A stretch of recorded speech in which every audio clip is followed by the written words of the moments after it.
Nothing very personal. Let me hear your own point of view. I say I'm voting for the past. Welcome back inside the Now Morning Show. This morning, I am honored to have with me a two-time Calypso Monarch. He won the title in 1994. He shared it with Delamo. But I also won the title in 2006. That same year, he won the Unattached Monarch as well. Ladies and gentlemen, now he holds the Hummingbird Award Silver. Please say good morning to King Luta. Good morning to you, sir. Good morning, and thanks for having me. How are you doing this morning? Pretty good. How you feel to receive the Hummingbird Silver? Humbled, thankful, and it caused me to reflect so much on what went before and when the work was going down. Mm-hmm. Hummingbird was never on the mind. Yeah. And sometimes, things happen and afterwards you say, but wait, I didn't realize that I did all that. So it brought back that kind of thing to me. But it's nice, and especially for young ones and the other artists around, that it's never over. Mm-hmm. And you could always continue to do the work, and somewhere along the line, that recognition and appreciation would show up. Yeah, I mean, now that you're a little bit, more seasoned, let's call it a bit older, and you look back at the life of a Calypsonian, do you ever regret any parts of it? Not at all. Calypso has been very good to me. Mm-hmm. And Calypso helped me to develop and to see so many different facets, Mm-hmm.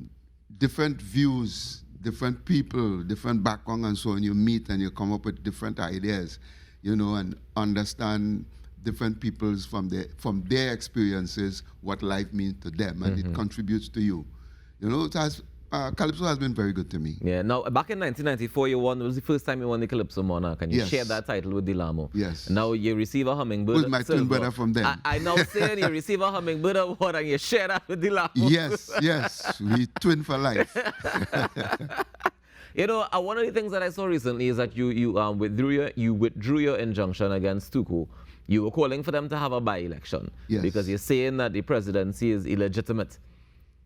Yeah. Tell me a little bit about that. First of all, I realize that you studied the Constitution of Tuku a little bit. Yes. So you've been studying it. Yeah. And ever since Brother Resistance passed away, you were saying that basically that what has happened is not not according to the Constitution as it should.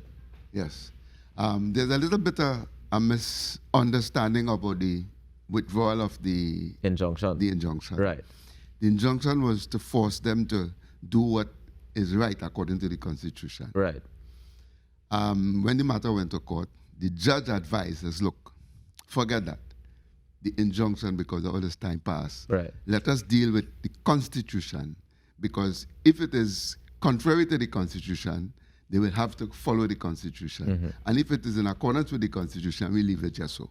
Okay. But that made more sense than enforcing, going along with the injunction. So Right. the injunction was withdrawn to facilitate that hearing on the Constitution. And that was supposed to happen on the 2nd of March, not so? Right? There was a hearing. Right. And Tuco lawyers asked for some time to make some written submissions, and the judge allowed that. Okay. So it's coming up again on the 14th of April. The 14th of April. Yes, so the matter is not over. Right. And in the minds of a lot of people, that is that the injunction was withdrawn and that's it. Yeah. No. But the matter process is still going alive. on. Yeah. And the point of the process is just to get them to follow the Constitution.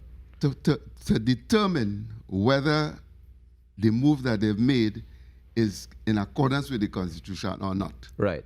That's all. So this is nothing personal you have against Ainsley King. Oh, no, absolutely I nothing. had to ask, I had to ask. Yeah, it has nothing to do with Ainsley King. Right. So It it's has just, to it's do just with- about following the Constitution. As a matter of fact, the action is not against Ainsley King. It's against the General executive who Council. took the decision to Yeah. appoint him. Ah, okay. Ainsley King didn't appoint himself. Right.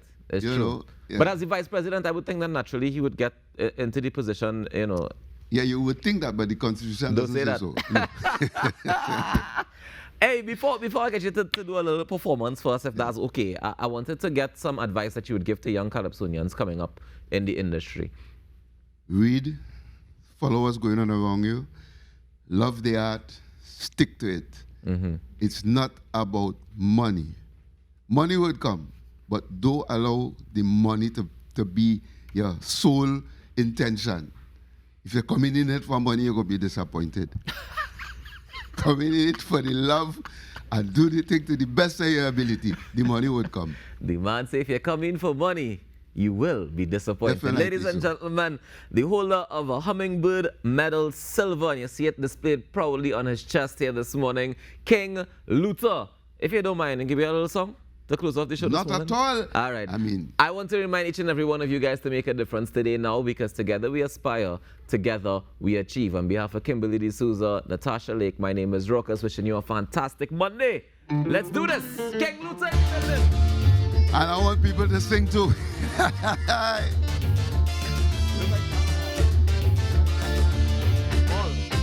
Old school, old school.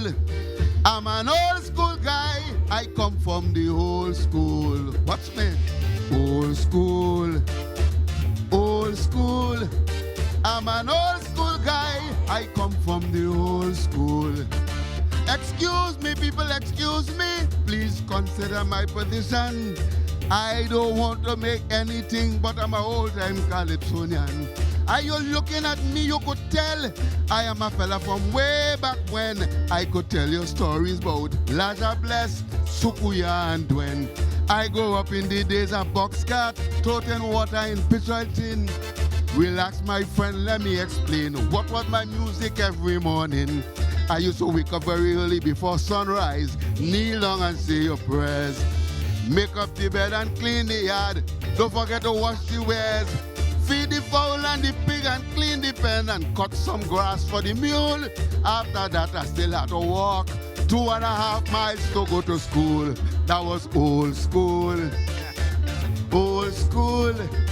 I'm an old school guy. I come from the old school. Sing with me. Old school. Old school. I'm an old school guy.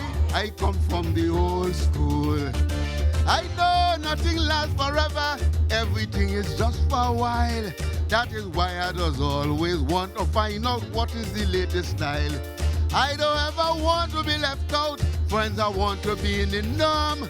I trying every day, but my pants wouldn't stay below my bottom.